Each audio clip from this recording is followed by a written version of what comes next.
자, 프린트로는 이제 필기노트 30페이지가 되겠고요. 교과서는 146에서 152까지 되게 다양한 많은 내용들이 좀 소개가 되어 있습니다. 프린트로는 56, 57에 해당하고요. 조금 빠르게 정리를 해보고 교과서까지 보도록 하겠습니다.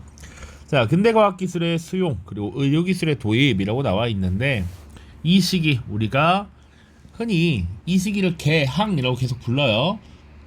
고종이라고 하는 왕이 즉위한 이후부터 일본에게 나라를 빼앗길 때까지 보통 이 시기를 개항기라고 이렇게 부릅니다. 이 시기의 큰 특징은 우리 전근대 사회인 조선시대에서 근대사회로 나아가는 그 중간 과도기적 성격을 가지고 있었고, 자, 이 개항기는 사실상 제국주의 열강들의 침략에 의해서 우리의 국권이 피탈당하는 동시에 사실은 근대 문물이 대규모로 대거 들어오게 되는 특징을 또 갖습니다. 자, 그래서 이 당시에 들어왔던 근대 문물들을 한번 쭉 정리를 해보겠습니다. 자, 첫 번째 전신입니다. 전신. 전기 신호로 이렇게 통신을 하는 것을 전신이라고 해요. 우리 흔히 모스부호 이런 것 들어봤죠? 그런 것들이라고 생각하면 됩니다. 그래서 최초의 전신은 나가사키와 부산 간의 해저 전선을 개통하면서 이루어졌다. 당연히 어느 나라와의 통신, 일본과의 통신이 관련된 것이겠죠. 자, 그래서 이 국제 통신망을 구축합니다. 나중에 청나라와도 연결을 합니다. 자, 그리고서 이런 것들을 관리하는 전보사라고 하는 것을 설립하는 것이 1885년이 되겠습니다. 자, 그 다음 우편입니다. 우편. 자, 원래 우편 업무는 훨씬 이전에 하려고 했습니다. 바로 우정총국이라는 걸 설립하려고 했었죠. 자, 그런데 이 우정총국 개국 축하연을 이용해서 정치적인 개혁운동을 펼쳤던 세력이 있습니다. 바로 급진개혁파 세력이었죠. 김옥균이라든지 박영효, 서광범, 서재필 등등 이런 인물들이 갑신정변을 일으키게 되었고, 이때 민씨 정권을 비롯한 온건개혁파가 다수 희생이 되면서 우정총국 개국이 중단되었죠. 연기되었습니다. 그래서 다시 시작된 것이 언제냐? 바로 을미개혁 때입니다. 연도로는 그러면 1895년이 되겠죠. 이때 우체사라고 하는 기구를 설립합니다. 우정총국 대신 등장했다라고 보면 되겠죠. 자, 그리고 1900년에는 만국우편연합에 가입함으로써 국제우편도 시작을 했습니다. 국제우편.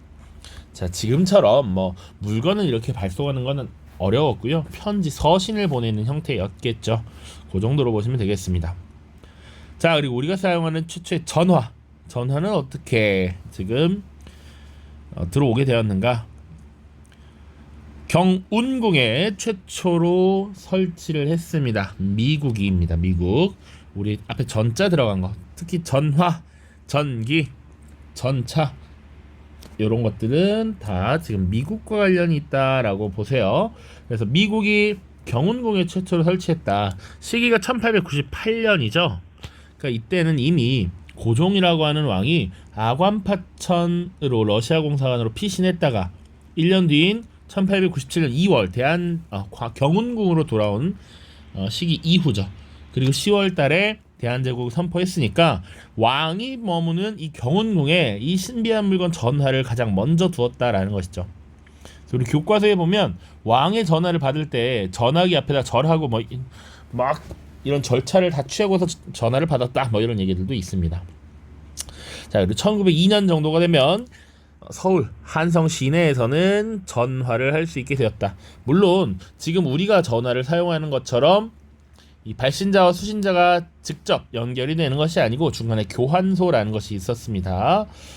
자, 그 다음 전기입니다. 전기. 자, 최초의 전기 관련된 시설물로 경복궁에 전등이 설치됐습니다. 1887년이었고요. 자, 그 이후에 전등을 불을 켜기 위해서는 전기를 공급해야 되죠. 전기를 생산하기 위한 이 회사를 설립하게 됩니다. 그것이 바로 한성 전기 회사였다. 자, 그래서 황실과 미국인의 합작으로 만들어졌다라고 하는 것 기억을 좀 해두시면 좋겠네요. 자, 보시면 황실이라는 표현이 있죠. 그러니까 전기회사는 훨씬 뒤에 만들어진 것이다. 1898년에 만들어집니다. 자, 그래서 발전소를 설립하고요. 그리고 전차를 가설합니다. 전차는 또 연도도 많이 등장합니다. 수능에서도 기출로서 많이 나오니까요. 1899년에 만들어졌고요. 최초의 전차는 서대문과 청량리를 오가는 전차였습니다. 그러니까 시내에 전차 보통 1량 정도가 위에 전기선을 달고 이렇게 이동하는 이런 모습으로 등장을 합니다. 그래서 옛날 드라마나 사극 같은 거 보면 전차가 출연하는 경우가 있다.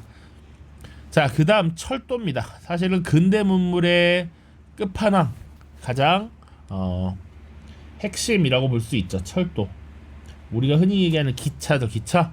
열강 이권 침탈 과정에서 부설되었다. 자, 철도를 부설할 이권을 다 누가 가져갔다? 원래 경인선은 미국, 경의선은 프랑스가 가져갔지만 결과적으로는 다 일본이 이것을 가져가 버렸죠. 자, 그래서 경인선 최초의 철도입니다. 전차와 같은 해인 1899년 만들어졌습니다. 그 다음 이어진 것이 경부선이죠. 자, 일본이 가장 이익을 볼 수 있는 이 철도 노선이 바로 경부선이었을 것이다. 일본과 가장 가까운 부산과 서울을 연결하는 것이 되겠죠. 자, 그리고 경의선, 의주와 연결되는 바로 청나라와 연결이 되는 것인데 이거 다 누가 만들었다? 일본이 만들었다라고 하는 거. 자, 이 철도의 부설 과정에서 많은 반발이 있었다라고 이야기했습니다. 자, 철로와 역 주변에 대규모의 토지가 철도 부지로 싼 값에 넘어가게 되어서 기존의 생활의 터전을 잃었다, 이런 얘기 했었고요. 농민들이 공사에 강제로 동원되기도 했다. 그래서 반발이 심했고 철도를 훼손하는 일도 많이 나타났다라는 것이지. 자, 그래서 철도를 훼손하다가 일본군에게 발각이 되거나 붙잡히면 처형을 당하기도 했습니다. 자, 그리고 이 철도가 가져다주는 이점, 바로 기존의 수운 중심의 유통망에서 육로 중심 유통망을 확립했다. 지역 간 교류가 더욱 촉진되었다. 그리고 근대적 시간관념이 확립되죠. 근대적 시간관념이란, 자, 열차는 정시성이라고 하는 특징을 가진 교통수단이죠. 몇 시 몇 분에 출발해서 몇 시 몇 분에 도착하는 게 기본이란 말이야. 자, 그런데 전통적으로 룬이는 12간지를 활용한 시간 계산을 했습니다. 자시에 만나, 5시에 만나, 이런 식으로 표현했는데 그 범위가 사실은 2시간 간격으로 굉장히 넓었다, 이런 얘기도 했었습니다. 자, 철도의 이점, 이런 것들이 있었다. 그리고 전차도 그렇고요, 이 철도도 그렇고요, 요금만 납부하면 이용 가능하다라는 특징이 있었어. 그래서 이것이 신분의식을 허무는데도 꽤나 도움을 주었다. 요것도 같이 물론 좀 더 돈을 많이 내면 웃돈을 내고 더 좋은 전차를 차거나 더 좋은 좌석을 타는 특실 같은 그런 경우도 등장하지만, 이런 것들이 등장하면서 상하 관계없이 요금만 내면 이용할 수 있다라는 그런 관점에서 신분의식이 많이 허물어졌다, 이렇게 보고 있습니다. 자, 기타 문물 보시면 방문국이라고 하는 기구를 만들어서 한성순보라고 하는 최초의 신문을 발간합니다. 최초의 신문. 방문국은 정부기구입니다. 그래서 국가에서 발행한 관영신문이라고 표현합니다. 관이라고 하면 국가를 얘기하니까요. 자, 1883년도 좀 기억을 해두시고요. 요 순이라고 하는 단위, 이게 신문을 발행하는 기간이야. 그래서 10일에 한 번 지금 발행을 한다. 자, 그리고 기기창이라고 하는 무기공장을 만들기도 했습니다. 요거 언제 만들었어? 1881년에 청나라로 파견됐던 영선사가 중국의 난징 금릉기기국을 견학하고 와서 우리도 근대식 무기제조 공장을 이때 만든 것이죠. 자, 그리고 전환국이라고 하는 기구, 화폐를 발행하는 기구였습니다. 1883년 세워졌고요. 이거 언제 메가타가 전환국을 폐쇄하는 요런 모습들이 나타나죠. 1905년의 일입니다. 자, 마지막 의료입니다. 의료. 선교사에 의해서 서양식 의료 기술이 도입되었다. 특히 우리 한의학과 서양의학의 근본적인 차이는 뭡니까?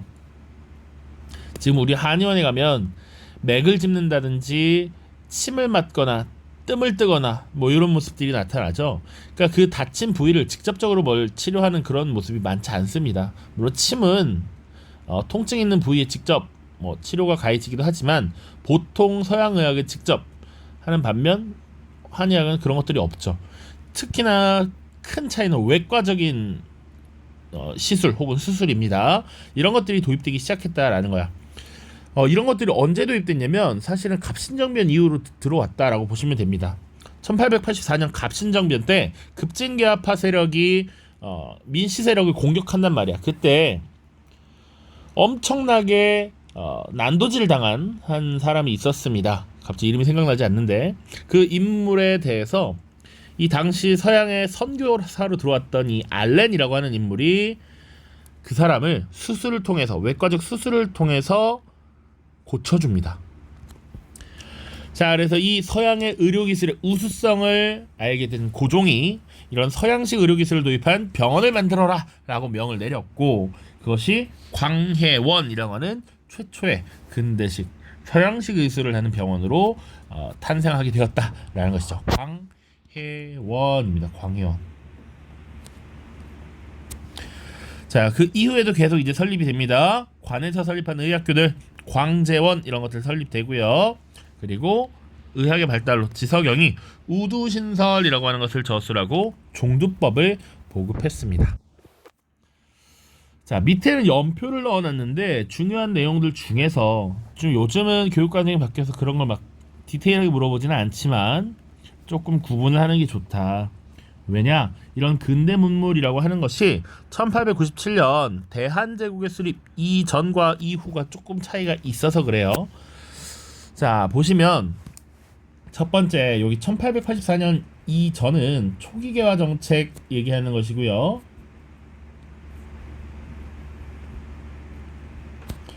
자, 여긴 중간 단계야. 그리고 여기는 광무개혁 시기가 되겠죠.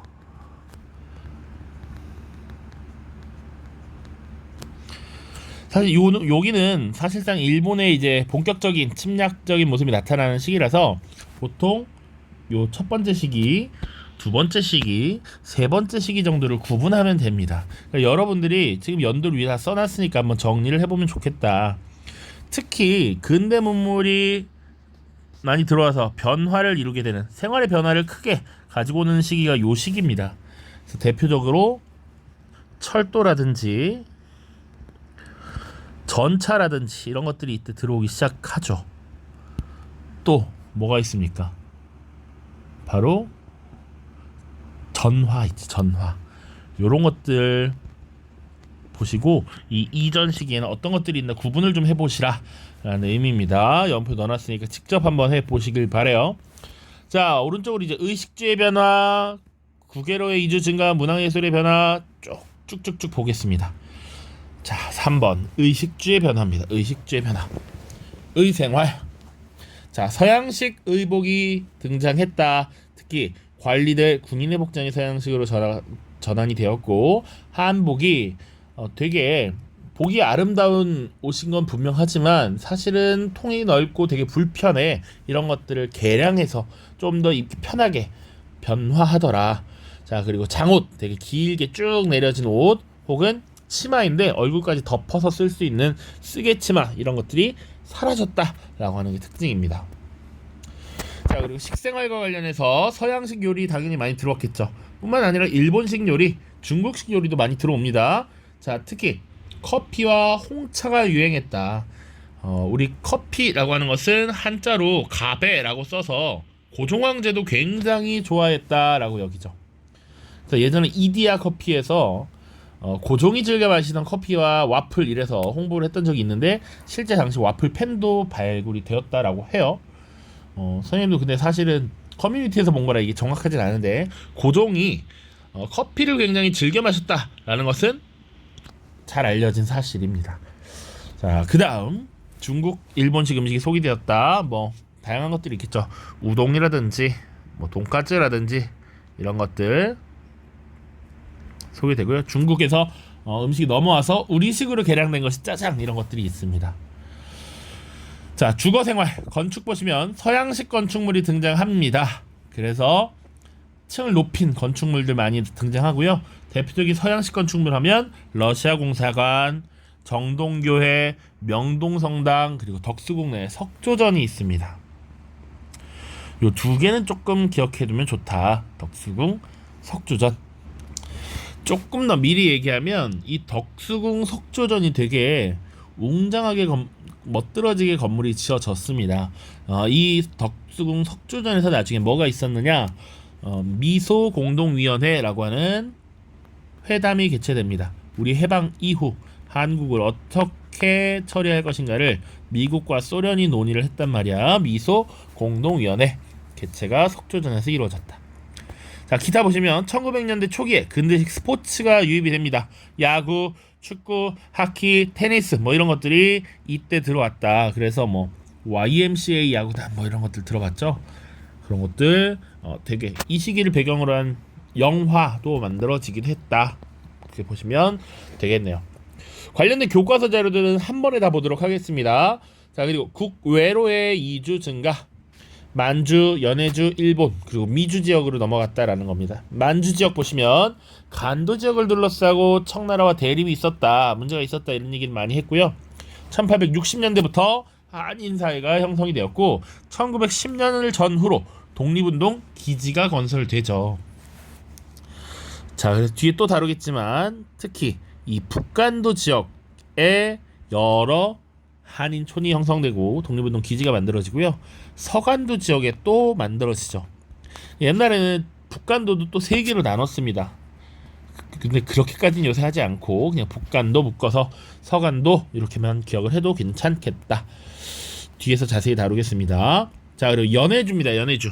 지금의 러시아에 해당하죠. 블라디보스톡과 그 주변 지역을 말하는데 애초에 연해주 지역이 러시아의 땅이 된 게 1860년을 전후로 한 시기입니다. 자, 그래서 이때부터 이주를 하기 시작했고요. 당시에 초기에는 굉장히 우호적이었다. 자, 그리고 1910년 전후로 한인 집단촌이 형성됩니다. 자, 뒤에 또 나오니까 최초의 한인 집단촌 개청리라고 하는 마을이 만들어지고요.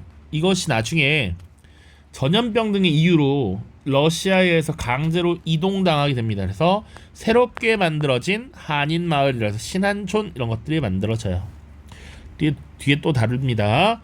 자, 그 다음 일본. 유학생을 중심으로 주로 이주했어. 일본이 우리보다 더 교육제도가 발달해 있고 더 문물이 성장해 있었던 나라이기 때문에 어떤 것들을 배우기 위해서 일본으로 유학을 갔다.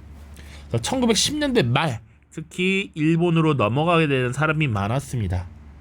자, 일본이 1차 대전을 거치면서 이 1차 대전에서 승전국이 되면서 굉장히 경제적 호황을 일시적으로 맞이하거든요. 그리고 20년대 넘어가면서 다이쇼 데모크라시라고 해서 일본 내 민주주의 발전이 어느 정도 이루어집니다. 그래서 일본이 더 살기 좋다라는 인식도 생겨나기도 하죠. 자, 그리고 미주입니다. 미주. 하와이에 사탕수수 노동자로 처음 이주를 했습니다. 대략 한 1902년에서 3년 정도로 보고요. 근데 이 하와이까지 가는 게 쉽지 않았어. 그래서 거기서 일을 하던 사람들 거기 정착하게 됐는데 이제 결혼을 해야 되죠. 결혼을 해서 자신의 그 종을 번성시켜야 되는데 그 번식의 결혼의 방안으로 나왔던 것이 사진 신부라는 것이 있습니다.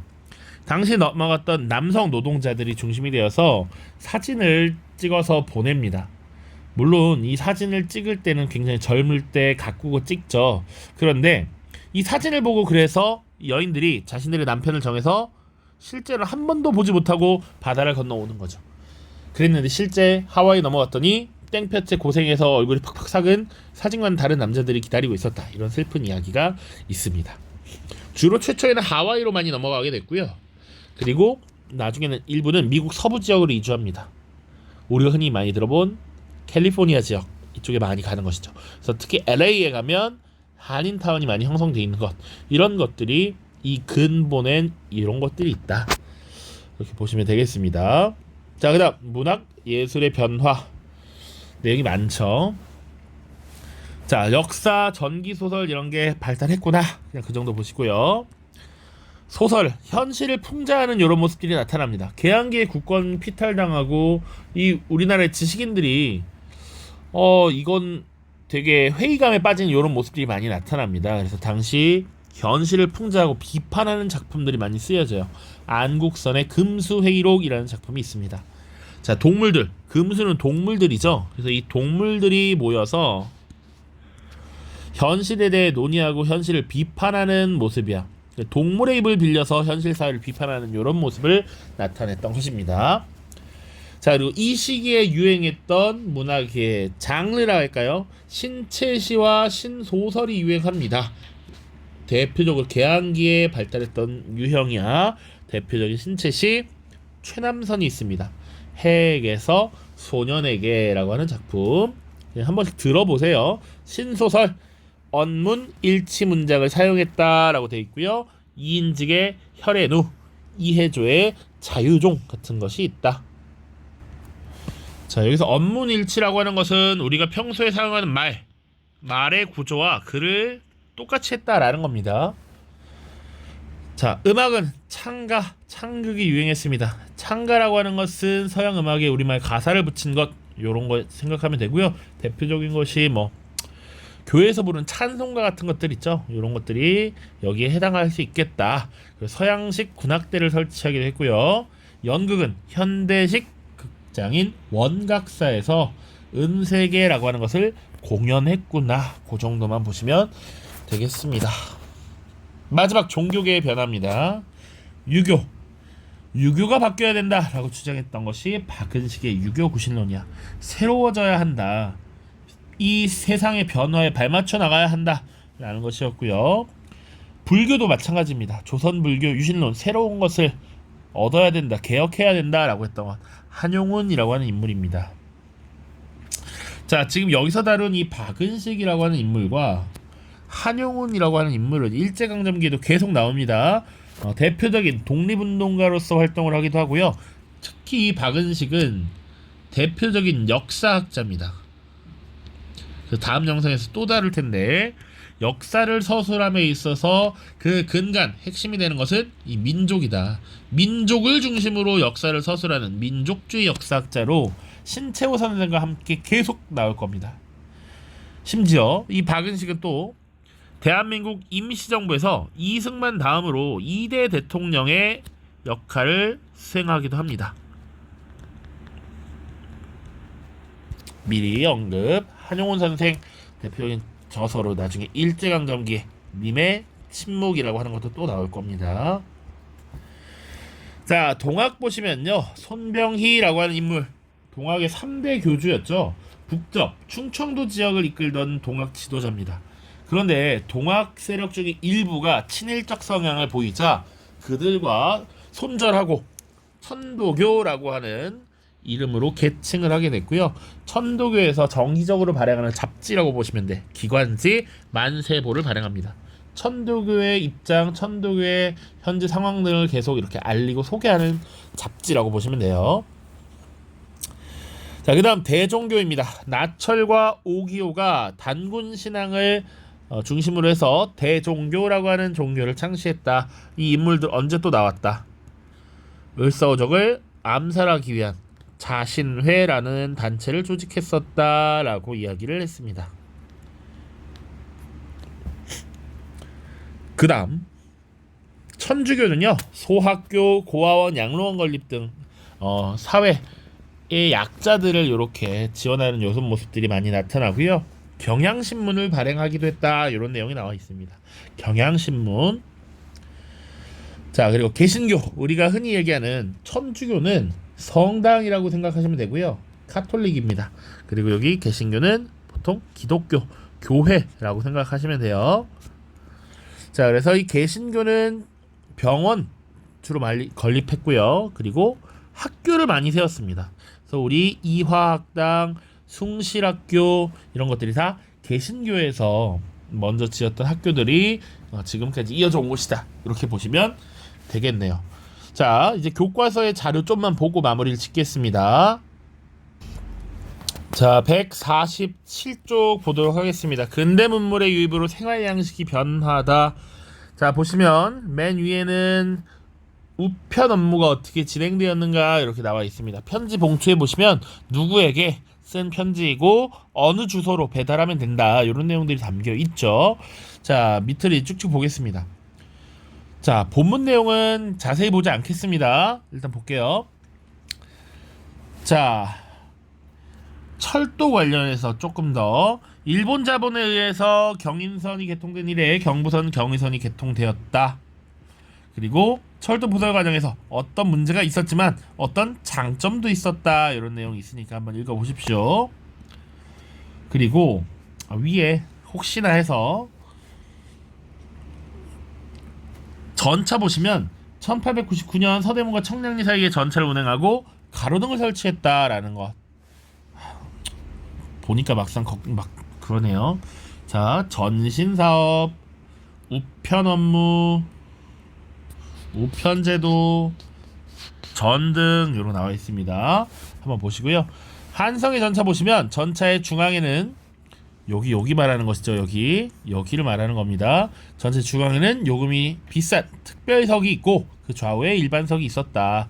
자, 그래서 여기 전기선도 보이죠? 전기를 공급받아서 이게 이동하는 이런 모습들이 나타났다.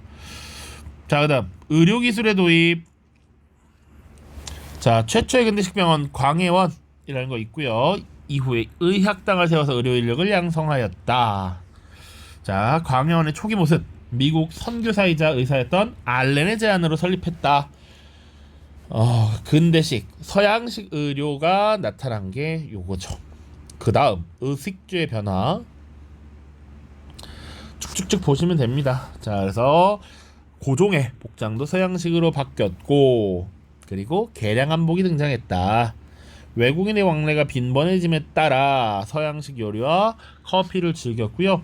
중국의 호떡, 찐빵, 그리고 일본의 우동, 어묵, 초밥 등이 소개되기도 했습니다. 자, 대표적인 건물 덕수궁 석조전 여기 나와 있죠. 서양식 건물입니다. 자, 서양식 건물이 덕수궁 내 궁궐 내에 이렇게 들어와 있다. 그리고 아까 여기서 미소공동위원회라고 하는 것이 개최됐다. 자, 양복과 단발, 그리고 한복과 상투라고 되어 있는데 한번 읽어보시길 바래요. 왼쪽은 서광범이라는 인물이고요. 오른쪽에는 김옥균입니다. 김옥균. 자, 생각을 키우자의 자료가 나와 있습니다. 149쪽 철도의 도입과 관련해서 철도의 시간표가 나와 있죠. 자, 기차라고 하는, 철도라고 하는 교통수단의 기본은 정시성이었다. 그래서 몇 시 몇 분이라고 하는 관념, 근대적 시간관념이 확립되었다. 예를 들어서 우리 자정이라고 하는 말, 정오라고 하는 말, 이런 말 많이 쓰죠. 자정은 밤 12시를 말하고 정오는 낮 12시입니다. 이런 개념이 왜 들어왔느냐? 우리는 24시간을 12간지로 나눠서 표현했습니다. 그래서 우리 자축인묘 진사오미 신유술래라고 하잖아. 자시라고 하면 밤 11시부터 새벽 1시야. 그러니까 이 자시의 정 가운데가 자정인 것이죠. 그러니까 우리 자시에 만나, 자정에 만나, 이렇게 표현한다고. 근데 이제 몇 시 몇 분이라고 하는 근대적 개념이 들어왔다. 철도 덕분에. 자, 그리고 경부철도가 보시면 늙은이와 젊은이 섞여 앉고 내외 외국인과 같이 타고 뭐 요런 내용들, 근대적인 신분 의식, 그러니까 신분 차별을 허무는데도 도움이 좀 되었다. 자, 부설에 대한 부정적 기사도 읽어보시면 되고요. 자, 의료기술의 수용이라고 해서 최초의 한글 해부학 교과서인 해부학을 발간하였다. 1906년입니다. 그리고 전화의 설치 보시면 덕수궁, 경운궁에 설치했다. 1898년. 그래서 고종에게 전화가 오면 이렇게 여러 절차들을 갖추고 전화를 받았다. 이렇게 나와 있습니다. 자, 국외로의 이주 증가입니다. 국외로의 이주 증가. 만주 지역, 연해주 지역, 일본 지역, 그리고 미주 지역 나눠서 볼 텐데, 미주 지역에 사진 신부라고 하는 결혼 방식이 이때 등장했다. 나머지는 읽어보시면 될 것 같습니다. 문학과 예술의 변화. 자, 역사 전기 소설 박은식의 서사 건국지, 장지연의 애국부인전, 요거 언급이 안 돼 있었죠. 그래서 한번 봤습니다. 현실을 풍자하는 글에서도 박은식의 몽백음태조, 안국선의 금수회의록 있다.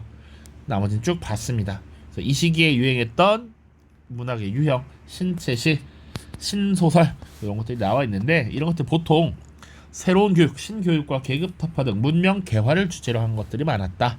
우리도 근대화의 길을 나아가야 한다라는 것이죠. 자, 그리고 여러 창가의 유행, 창극의 유행, 원각사 이런 얘기들 나와 있습니다. 종교계의 변화도 보시면 우리 다 다루었던 얘기니까 한번 읽어보시고요. 밑에 보시면 천주교는 프랑스와의 수교로 포교의 자유를 인정받은 이후의 여러 복지사업에 뛰어들었다라고 하는 것이죠. 그리고 개신교는 좀 더 구분을 하자. 천주교는 이런 사회 사각지대에 놓여있는 약자들을 보호하는 사업에 많이 치중했고, 개신교는 의료기술 그리고 학교 이런 것들을 많이 설립을 했습니다.